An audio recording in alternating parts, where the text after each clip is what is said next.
नमस्कार, एक बार फिर से आप सभी का स्वागत है DS4 न्यूज में। देखिए, बहराइच इस मामले को लेकर के जिन 2 आरोपियों को पकड़ा गया है वो भी हिंदू समाज से आते हैं और एक का नाम जो है उसमें प्रेम कुमार बताया जा रहा है, प्रेम कुमार मिश्रा, और दूसरे का नाम सबूरी मिश्रा जो है बताया जा रहा है।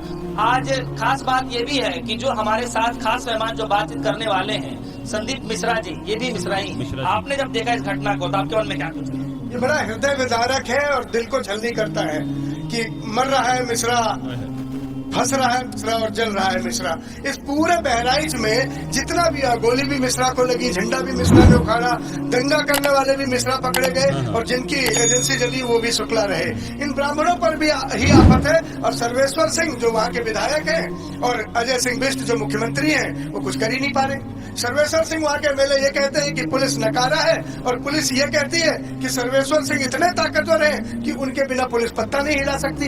ये क्या हो रहा है? हिंदू भाइयों, कमेंट करने से पहले सुन लेने की बात आगे की बात क्या कहने जा रही है कि बाभन को लड़ाया भी जा रहा है, बाभन को मरवाया भी जा रहा है, चल भी रहा है बाभन, तड़प भी रहा है बाभन, कैद भी हो रहा है बाभन। ये ब्राह्मणों पर क्या आफत आ गई है? ब्राह्मण के बच्चे कब समझेंगे कि उनके साथ अच्छा नहीं हो रहा है? क्या जरूरत थी? आज उस आत्मा को धरती पे नहीं है, लेकिन राम गोपाल जी को क्या किसने भड़काया कि वो अभी जिसकी 3-4 महीने पहले शादी हुई है, जिसकी पत्नी की मेहंदी के हाथ से मेहंदी के रंग भी नहीं छूटा, उसे क्या जरूरत थी कि किसी का रंग और झंडा देखकर उसके छत पर चढ़ गया और उसकी दीवार तक गिरा दी, रेलिंग तक उखाड़ दी। बताया जा रहा है कि जो SK वर्मा साहब वहाँ के थाना प्रभारी हैं, जो भास्कर से उन्होंने बात की है, उसके मुताबिक ये कह रहे हैं कि लोगों ने उठ के हाथ हिलाया था, कुछ 3 लोगों ने हाथ हिलाया, उसके बाद दंगा भड़क गया। वो कौन 3 लोग थे? SK वर्मा साहब कोट करते हैं भास्कर को कि एक आदमी आया था भीड़ में और भीड़ से वो गायब हो गया, इसीलिए दंगा इतना चला। क्या बात थी कि एक ही थाने की पुलिस थी? जब इतने दबंग वहाँ का MLA सर्वेश्वर सिंह है, इतने दबंग बुलडोजर बाबा है, तो इस बुलडोजर बाबा के राज में ब्राह्मण के मारे, फंसाए और जलाए जा रहे हैं। ये सवाल उठता है उन ब्राह्मण परिवारों को भी सोचना चाहिए कि हम अपने बच्चों को क्या सिखा रहे हैं, क्या चीज के लिए आगे बढ़ा रहे हैं। इनके बच्चे, इनके बीजेपी के तमाम नेताओं के बच्चे आप देख लीजिए कि कोई लंदन में पढ़ रहा है, कोई अमेरिका में पढ़ रहा है, कोई जापान में पढ़ रहा है, कोई BCCI का कहता हूँ इस बात को मैं चलाना नहीं आता, कोई बैंक का बड़ा बिजनेसमैन हो गया, कोई पायलट हो गया, और हमारे बच्चे क्या झंडा उखाड़ोगे? और हमारे बच्चे झंडा उखाड़ेंगे और हमारी जान भी जाएगी।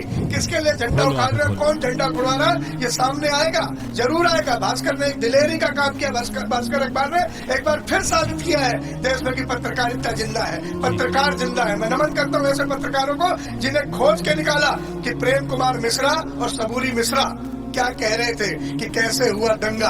2 घंटे के लिए पुलिस को हटा दिया गया था, ये दोनों बता रहे, लेकिन पुलिस ने जल्दी रोक दिया। पुलिस को कह रहे अगर पुलिस गद्दारी नहीं करती तो पूरा महाराजगंज जला देते।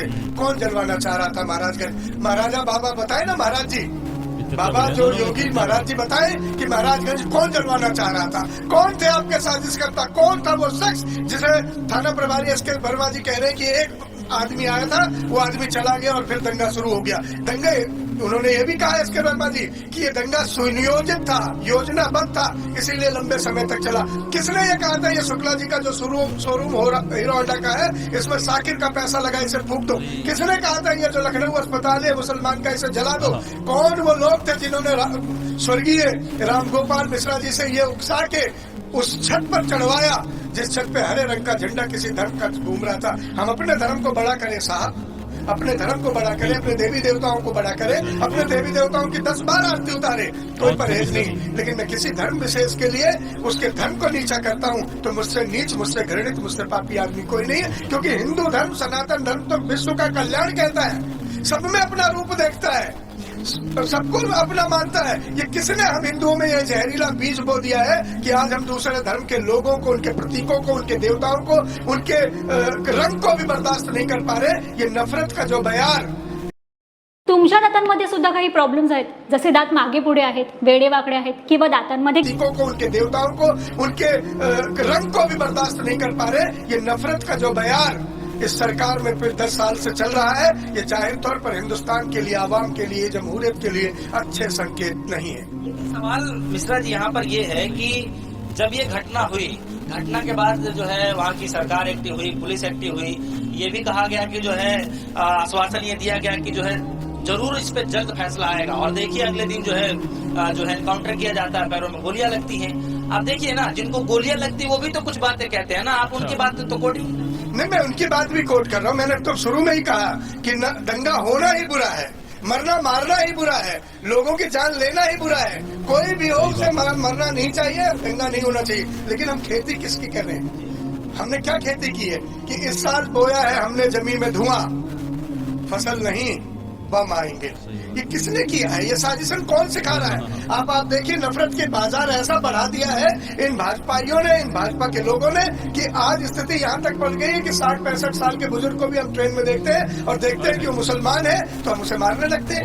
हम चाचा ताऊ बाबा भैया कहना भूल गए, हमारे अंदर सहन शक्ति नहीं रहेगी। इतना नफरत का उन्माद कौन फैला रहा है? लेकिन कहाँ चला गया है हमारा रामजादे वर्षद? हरामजादे करने वाले क्या सिखा रहे? 80% 20 वाले क्या करें? योगी बाबा क्या कहते थे जब ये सांसद थे? गोरखपुर में क्या कहते थे? आप सबके पास ये सारी बातें हैं। इन्होंने जो खेती की है, आज वो फसल लहलहा रही है। आने वाले 10-20 साल तक भी इसे काटना बड़ा मुश्किल हो जाएगा।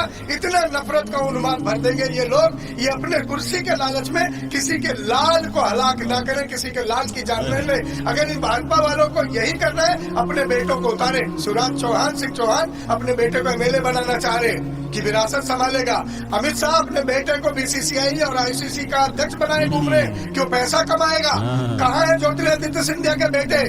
वो दुबई में एक समिट करने जा रहे हैं इंटरनेशनल। कहाँ है इन लोगों के बेटे और बेटियां?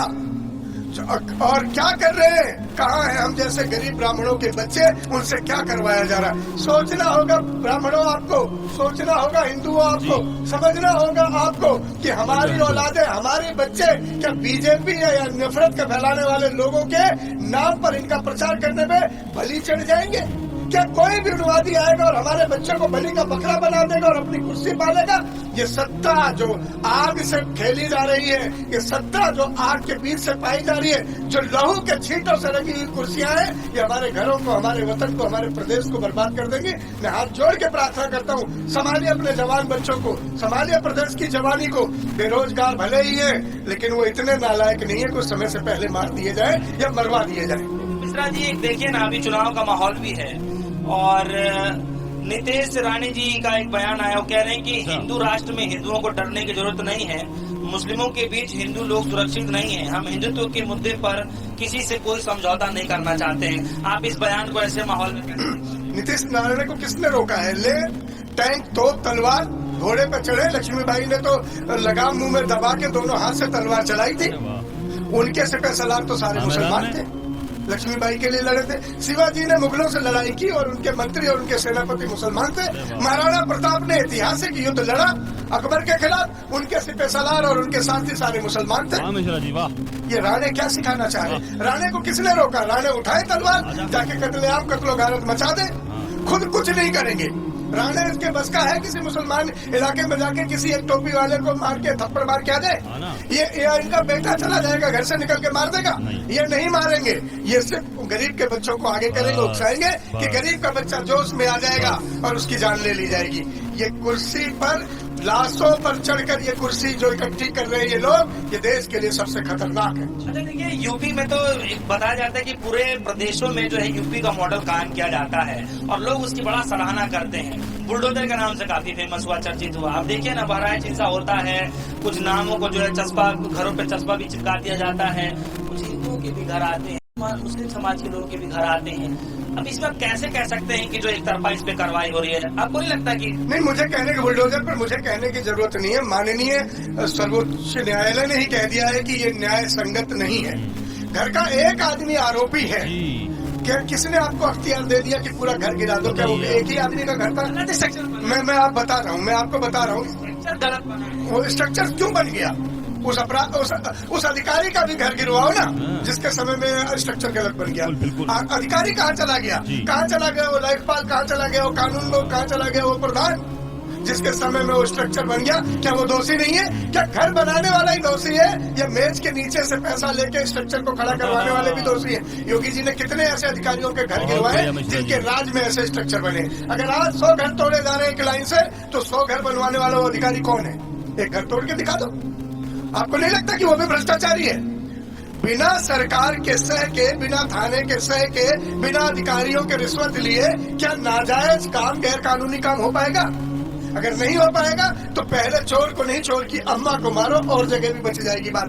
लेकिन क्या योगी सरकार में इतना दम है कि किसी अधिकारी के घर पे जाए और भेज दे अपना बुलडोजर? नहीं है साहब, ये सिर्फ गरीबों को दुखी कर सकते हैं। पहले उनके थाली से रोटी छीनी, अब उनके सर से छत छीनने का काम कर रहे हैं। ये गरीब विरोधी सरकार है।